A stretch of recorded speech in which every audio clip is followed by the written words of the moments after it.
Hi everybody, welcome to Indycar. I'm Gordon Ross, today broadcasting from my favourite place in Partick again. Today's edition is looking at the subject of poisons being used against people in Salisbury. Now, the news coming from, particularly from the BBC, but also from the British press, would have us believe that a former Russian agent who was then turned by MI6 into a British asset, in other words became a spy for us, who is now retired, living in England, visited by his daughter, and completely harmlessly going about his business, is suddenly, there is a sudden attempted murder against this man. His life is threatened by supposedly Russian agents coming along and somehow poisoning him with supposedly the most toxic substance known to man, which actually is plutonium, but that's beside the point.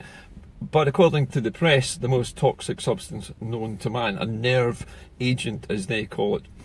Now, forgive me for saying this, but if it really was the Russians, if it really was the FSB who came along and sent their secret agents out to assassinate a former spy and double agent, they would just have shot him, or they would just have poisoned him with something which was completely fatal and would have killed him in seconds. But instead of that, we are being asked to believe that he was poisoned a little bit with something which is no longer made, which was supposedly destroyed decades ago by the Russians during a period where they were actually destroying all of their nerve gases and nerve agents because they could never use them. But the point was that we're being asked to believe that a tiny amount of this particular stuff was used to poison a man who was no longer a threat to Russia, who was retired, being watched daily by MI5. He had been monitored daily by MI5. They knew exactly where he was at all times and who he was seeing, what he was doing. But we're being asked to believe that the Russians somehow botched this assassination by not giving him enough of this supposedly toxic substance to kill the man, and at the same time they seem to have inadvertently poisoned the poor man's daughter as well. They're both in hospital, both still critical, but not dead. Now, it's very important. This business of him not being dead is important for a simple reason. The fact that he's not dead, and the fact that they have now had lots and lots of time to analyse what this substance is and come up with this story, means that they've got time now to backtrack and have this poison traced back, allegedly, to Russia, leaving this trail behind that we can all follow, and we're being asked to believe that the Russians done it. Now, why would the Russians do this? This man is not a threat to Russia, and in fact, assassinating this man at this exact moment in time would cause Russia tremendous financial damage. It would do things like it would cancel the World Cup, nobody would go, there would be a terrible price to pay for Russia in terms of economic and sporting activities worldwide.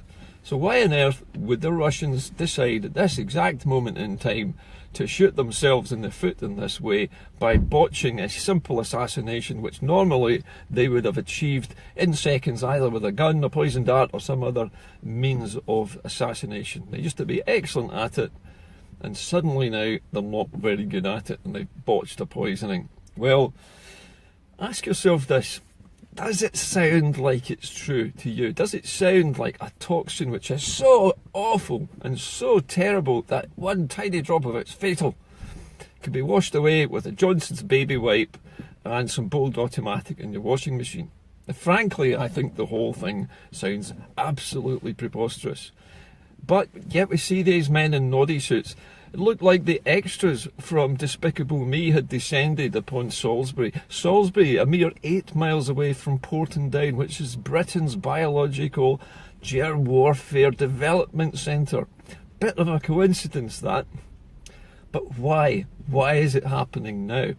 Who wanted it to happen now, and who benefits from it happening now? Well, ask yourself this: what is about to happen in the next few days? Well, first of all, Philip Hammond is about to give his spring statement. Not, as you might remember, not a budget anymore. There's no spring budget and then an autumn statement. No, it's now a spring statement and an autumn budget. Now, why is that, I wonder? Well, probably because the figures for the UK are looking so bad, they don't really want to publish a full budget. So what we're going to get instead is we're going to be treated to this 2-hour debate in the Houses of Parliament, probably a 20-minute speech, which is going to say nothing. They've trailed it in the newspapers. It's going to be so boring, don't even tune into it. It's so boring, nobody wants to know what Philip Hammond's going to say. But the problem is, it's not what Philip Hammond is going to say that really we need to pay attention to. It's what is about to happen at the end of this month. At the end of March, all of the deep cuts that are being made to social security, to disability benefits, to living allowances, to pensions, to taxation, all these deep austerity cuts, these hyper austerity cuts, are due to come into effect at the end of this month. And the British government doesn't want you looking in that direction. They want you looking over here at this Russian who's been poisoned, how awful it is, and we've all to run around panicking about the Russians.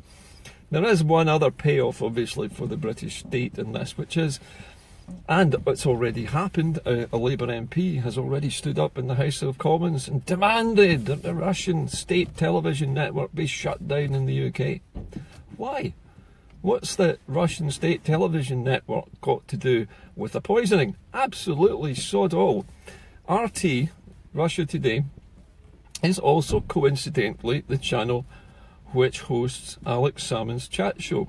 Now that's a bit of a coincidence, isn't it?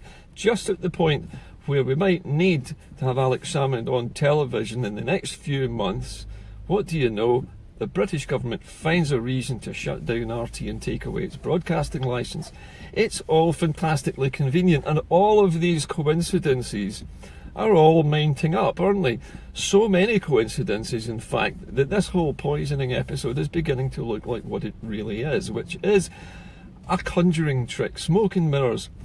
Your attention is being directed over here, where what's happening on this side of the stage is what they really don't want you to see. And what they don't want you paying attention to are the cuts that are just about to happen. What they don't want you to pay attention to is what's happening with Brexit as well, because what's happening with Brexit at the moment is that the British government has made a tiny, infinitesimal amount of progress on the rights of Europeans in the UK after Brexit. But that's all. Donald Tusk and the rest of the European Union negotiators are demanding that the UK gets off its backside and sorts out the problems of the Northern Irish border, because as they point out, this is not just a British problem, it's not just an Irish problem, it's a European problem, it's a European boundary, it's a European frontier. And as a European frontier, it has to be a hard border. It can't be anything else. There has to be a customs post there. There has to be a way of monitoring the comings and goings of goods, services and people and money. But at the moment, the British government is ignoring that. It's done absolutely nothing about it. Second bit of information on Brexit, which you don't want to hear about because the British state doesn't want you to know about this, and that is that the Russians, beg your pardon, the Europeans are now saying that since the British government has demanded that it's coming out of the customs union and the single market, that they cannot have a transition period. The European Union are saying you're not going to get a transition period because you're refusing to meet any of or come towards us in any way in the negotiations with regards to a customs union and trading into and out of the single market. You can't just pick and choose things and expect to get them. So the Europeans are basically telling the British government that their statement about leaving the currency union and the single market means there will be no transition period. None. No transition period. There will be a cliff edge. This is the other thing that the newspapers and the television programmes are directing your attention away from towards this Russian poisoning. So we have two things that we're being diverted away from. One, we've got what's about to happen with benefits. The benefit cuts that are due to come in at the end of this month, 1st of April. All the poor folk, all the disabled folk, all the folk that are sick, all those who can't work are going to suffer. First thing they don't want you you to know about. Second thing they don't want you to know about is there's going to be a cliff edge Brexit, and they still haven't sorted out the Irish border.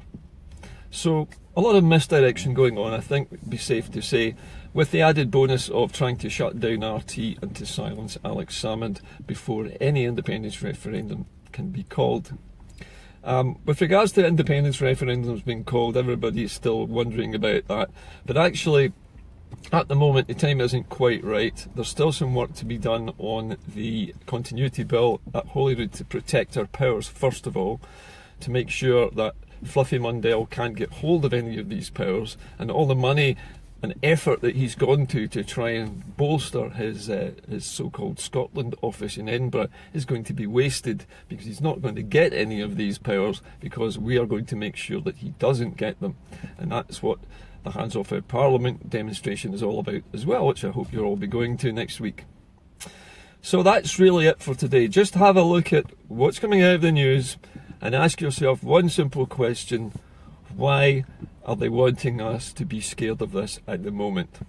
Now, there's one other thing that might have occurred to you while I've been talking about this misdirection, this look over here at the poisoning, and that is, it's another little crack in the door. They're opening the door to panic. What they really want to do, and I think it will probably happen in the next few months, as Brexit starts to get worse and worse, and as the cliff edge approaches, there will be some kind of state of emergency. And I think I now can see what the excuse for the state of emergency is going to be. There'll be another false flag.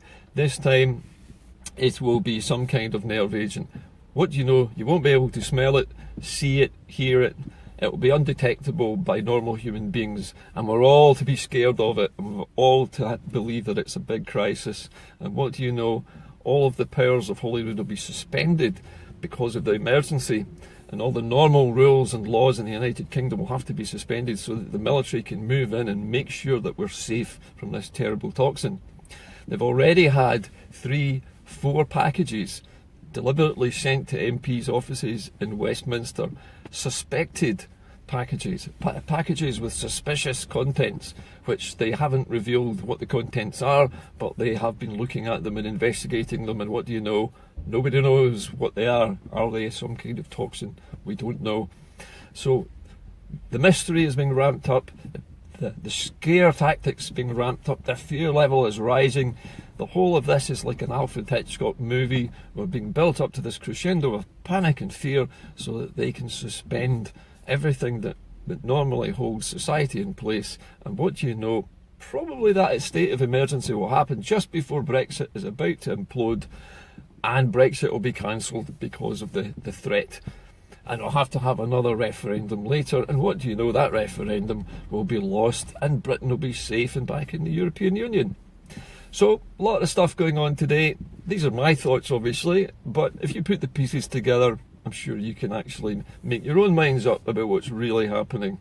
But frankly, I don't believe a word of this nerve toxin rubbish. If they did poison this guy with a nerve toxin, they deliberately underdosed him to make sure he didn't die, and to make sure the story played out for weeks and weeks and weeks and weeks. Because that's what makes newspaper headlines. That's what obliterates bad news. That's what keeps people frightened and keeps them from looking at what's happening to their pensions, what's happening to their benefits, and what's happening to their disabled cars and their badges being taken away, their mobility cars being removed, all of the usual things that the Tories get up to. They're not watching that. We're watching this guy being poisoned slowly. And we're watching all these idiots in yellow noddy suits running around looking ridiculous, pretending to look through bins. Anyway, I'm off. I've had enough. I don't believe a word of it. Make of it what you will, but just remember that while we're looking at people being poisoned, there's a lot of other bad stuff going on which we are not supposed to be looking at. Bye for now. Have a good day.